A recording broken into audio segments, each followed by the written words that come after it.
Shalom, paz seja convosco. Queridos, quero compartilhar com vocês uma palavra no livro do profeta Jonas, o profeta fujão. Mas o que levou Jonas a fugir da presença de Deus? Bem, algumas pessoas têm o profeta Jonas como um profeta medroso, mas não.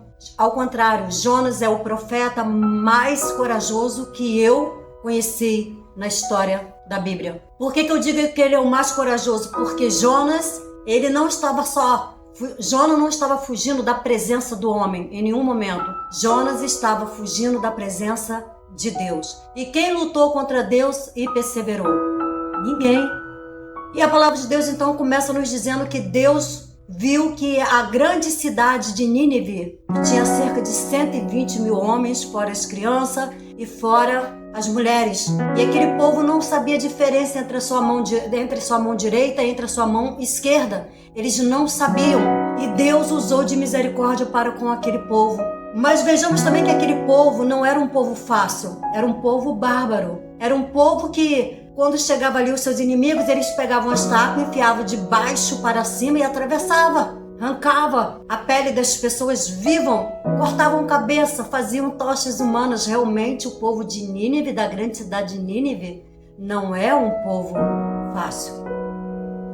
Mas vejamos que o profeta Jonas, ele acha, como muitos de nós às vezes achamos, que algumas pessoas não têm direito à salvação. Isso é o que nós achamos, não é o que Deus acha. Não é o que Deus pensa.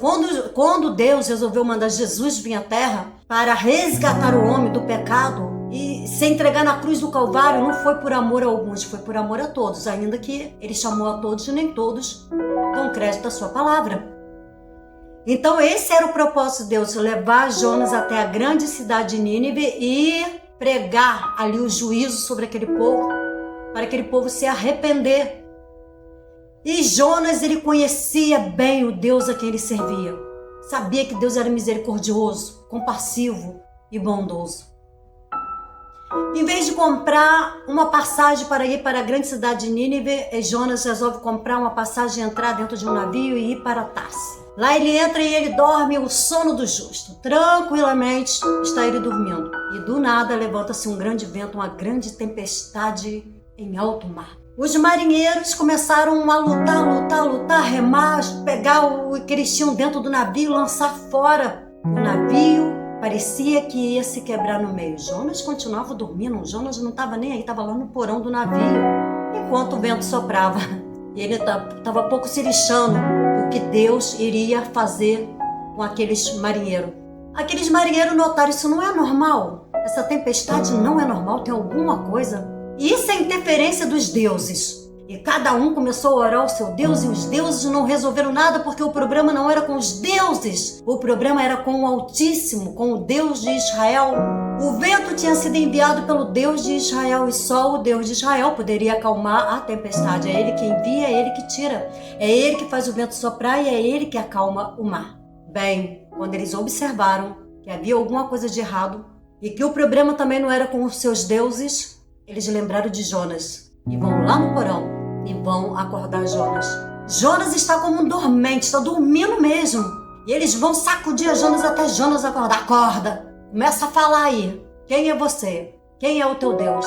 E Jonas começa fazendo um relato de quem é ele. Eu sou hebreu, eu sirvo ao Deus de Israel. Eu sirvo aquele que criou céus e terra. Na mesma hora, aqueles marinheiros eles ficaram temerosos com o poder que Deus tinha nas mãos e como Deus estava irado, como Deus de Jonas estava irado. Eles nunca tinham visto aquilo antes e Jonas vai dizer o porquê aquilo está acontecendo. E aqueles homens eles vão ficar tão temerosos que eles vão oferecer sacrifício e vai pedir a Deus que o sangue de Jonas, que Deus não venha cobrar deles porque eles não tinham parte com aquilo. Eles simplesmente iam fazer aquilo que Jonas disse para que eles viessem fazer. Jonas falou assim, então tá bom, faça o seguinte, Deus, então me mate, porque eu não quero ir para a cidade de Nínive. E os marinheiros vão perguntar, o que nós podemos fazer para aplacar a ira do teu Deus? Jonas vai falar, joga-me, lança-me ao mar. E quando ele fala, lança-me ao mar, Deus já preparou ali um grande peixe. E algumas pessoas não sabem que peixe é esse. Bem, lá no livro de João, se não me falha a memória, vai nos dizer o seguinte, que da mesma maneira em que o Filho do Homem esteve, como Jonas esteve 3 dias e 3 noites no ventre de um peixe, assim esteve o Filho do Homem no seio da terra durante 3 dias e 3 noites. A palavra de Deus diz que vai preparar um peixe, o peixe vai engolir a Jonas. E Jonas passa um dia, passa 2 dias, Jonas vê que a situação não está muito boa lá dentro do ventre do peixe. E Jonas vê que ele não morreu, que Deus estava castigando pela sua desobediência. E ele então vai orar a Deus. Algumas pessoas, querido, têm o hábito de dizer que foi no inferno. A única pessoa que foi no inferno e voltou, este foi Jesus, para tomar a chave da morte, para nos dar um dia o direito à vida eterna. Ninguém mais. Jonas, ele não disse que ele estava no inferno, ele se referiu ao ventre do peixe como fosse o próprio inferno. Por que isso? Porque o ventre da baleia, o estômago da baleia, ela tem ácido, muito ácido. Agora imagine você, o ácido queimando o corpo de Jonas e a água salgada do mar cobrindo o teu corpo. Imagine passando por cima da sua cabeça. Imagine a escuridão dentro do ventre, o mau cheiro dentro do ventre. Ele disse, estou no inferno. Esse lugar é como se fosse um inferno. E a palavra de Deus diz que ele vai orar a Deus.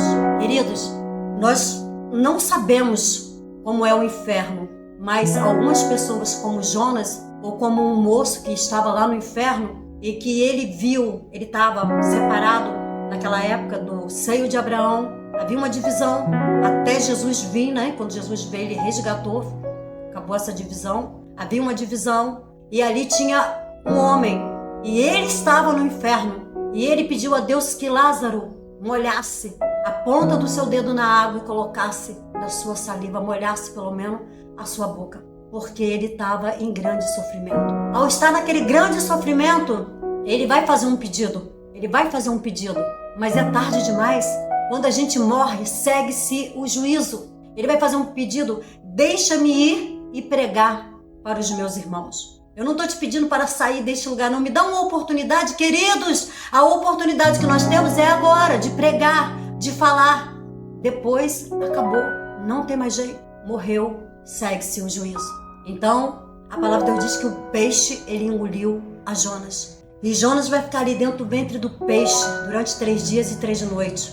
Desesperado, começa a orar. E desesperado, ele começa até mesmo falar com Deus o que ele faria, até o sacrifício que ele faria, tudo que ele poderia fazer se Deus arrancasse ele. Precisava desobedecer a Deus?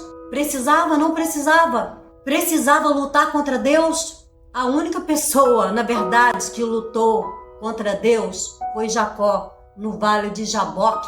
Ele lutou, mas ele não lutou contra a vontade de Deus, ele lutou a favor da vida dele, a favor de ser perdoado pelo seu irmão. Esaú, que estava totalmente, que tinha se apartado devido a ele ter roubado as bênçãos do seu irmão, ele teve que fugir e agora ele quer voltar à sua terra. E ele vai lutar com o anjo, ele vai lutar com o próprio Deus, e ele vai perseverar em oração, em buscar, em agarrar ali o anjo e não soltar. Mas foi a favor da sua vida e não de desobedecer à vontade de Deus. Jonas agora, o mesmo Deus que faz o peixe engolir a Jonas é o mesmo Deus que vai fazer o peixe vomitar a Jonas. Jonas agora vai chegar à grande cidade de Nínive. Veja que ele não teve dificuldade nenhuma. Caminhou ali na cidade, em toda a cidade, pregando o juízo, dizendo que Deus iria destruir a cidade, sem menor medo. Bem, depois também de passar 3 dias e 3 noites dentro do ventre de um peixe, considerar ali o inferno, agora era muito mais fácil encarar o homem do que encarar a Deus, né? É muito mais fácil a gente encarar o homem do que encarar Deus. Encarar e pregar o evangelho do que encarar aquilo que parece o inferno na nossa vida por desobedecer a Deus. E ele vai pregar o juízo. E aquele povo que ele achava que não merecia misericórdia, vão se converter. Vão se juntar ali, cada um vai chamar ali os governadores, os chefes, os grandes, vão se juntar e vamos proclamar aí um jejum. Vamos, todos se juntem e vamos clamar a Deus para que Deus não destrua a cidade. Provavelmente, de alguma maneira, eles conheciam a fama do Deus de Israel. Eles não ficariam temerosos somente por uma pregação, apesar que eu não sei muito bem o que foi que Jonas disse. A palavra de Deus não disse o que foi que Jonas disse. Ele falou só sobre destruir a terra. Mas falar sobre destruição é o de menos. Deus também não falou que ia destruir ali, na época de Noé. Deus não falou que ia destruir, o povo deu crédito? Não deu. O povo deu crédito quando Deus falou que ia destruir a cidade de Sodoma e Gomorra, o povo deu crédito? Não deu. Destruir? A gente não vive pregando que Jesus vai voltar e vai arrebatar a tua igreja, aqueles que ficaram vai ser lançado no inferno? Todos acreditam? Não acredita em Deus. Não acredita. Mas a palavra de Deus diz que aquele povo, não sei por qual motivo, eles acreditaram. Eles deram crédito e se converteram a Deus. Vejamos que todas as vezes que um profeta, eles iam levar ali a mensagem, eles levavam a mensagem e se recolhia, saía, porque muitas das vezes quando eles levavam a mensagem, eles eram perseguidos. Alguns eram até mortos. Jeremias, quando ele tentou pregar, até dentro de poço, de cisterna, Jeremias foi lançado por pregar a palavra de Deus. É difícil, queridos, pregar a palavra de Deus, mas ele pregou o juízo. E depois que ele pregou, como eu já falei, os profetas iam e logo saía com medo de morrer, ou porque iriam realmente morrer. Jonas não. Jonas, ele é corajoso. E ele falou assim, eu vou fazer uma cabaninha aqui e vou deitar e vou dormir, porque eu sei que esse povo não merece perdão. E eu vou ficar aqui que eu quero ver Deus destruindo a grande cidade de Nínive. O projeto de Deus não é destruir, mas não é desconstruir, é construir. O projeto de Deus é colocar no lugar aquilo que está fora. O projeto de Deus é salvar o homem, é arrancar o homem da mão do juízo e da perdição. Deus não quer que ninguém se perca e ninguém vai para o inferno. E Deus não queria que isso acontecesse com Nínive. Mas Jonas, ele tem certeza que aquele povo ele não merece salvação. Ele vai fazer uma cabaninha e vai deitar, vai ficar esperando a destruição. E vai passar-se o dia e ele está ali deitadinho. E Deus vai enviar e ele vai ficar debaixo, de repente vai fazer criar ali. Ele está cansado, fadigado de ter passado ali aqueles dias pregando. Estava fadigado de ter ficado dentro do ventre do peixe. E Deus vai fazer criar-se um pé de abóbora rapidamente sobre ele. E vai lhe dar sombra. E ele vai dormir tranquilamente, esperando a hora de Deus destruir a cidade.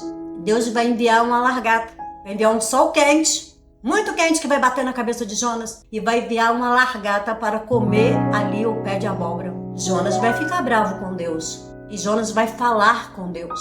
E Deus vai falar com Jonas. E Jonas vai reclamar porque Deus matou aquele pé de abóbora. Aí Deus vai falar com ele, Jonas, você teve mais misericórdia de um pé de abóbora que você nem plantou, não viu crescer, não regou, não fez nada. Agora eu, Jonas, fui eu, Jonas, que dei vida. Fui eu, Jonas, que criei. Fui eu, Jonas, que fiz o homem. E eu, Jonas, não vim para alguns, eu vim para todos, Jonas. Que coração duro que você tem, Jonas. Jonas não aprendeu nada. Passou por aquele processo de tribulação, de dor, de sofrimento dentro de um ventre de um peixe e ainda continua querendo ver a destruição, a desconstrução. Queridos, não veja, não pense você que você vê como Deus vê. O ser humano tem que ter misericórdia do próximo. Olha para você, olha para mim, eu também não tinha direito nenhum à salvação. Você também não tinha direito nenhum à salvação, mas ele morreu por todos, não foi por algum. E nós, querido, possamos ser mais misericordioso, mais bondoso, mais compassivo com o nosso próximo. Principalmente com aqueles que a gente olha e acha que não merece a salvação. Todos merecem o perdão, todos merecem o amor e todos merecem a misericórdia de Deus sobre a vida. Que Deus assim vos abençoe de maneira grande, de maneira tremenda. Vá e pregue. Luta. Quer lutar com Deus? Luta, mas luta em oração para alcançar o bem da tua casa, da tua família, da tua igreja, dos que estão perdidos. Nunca lute para que Deus venha destruir aquilo que Ele criou, que Ele formou, que é o pó da terra, que sou eu e que é você. É Ele que sabe quem é digno de arrependimento, de perdão e do seu grande amor. Deus assim abençoe a todos, em nome de Jesus. E ama o teu próximo como ama a você mesmo, como você ama a Deus de Israel. Deus abençoe a todos em nome de Jesus.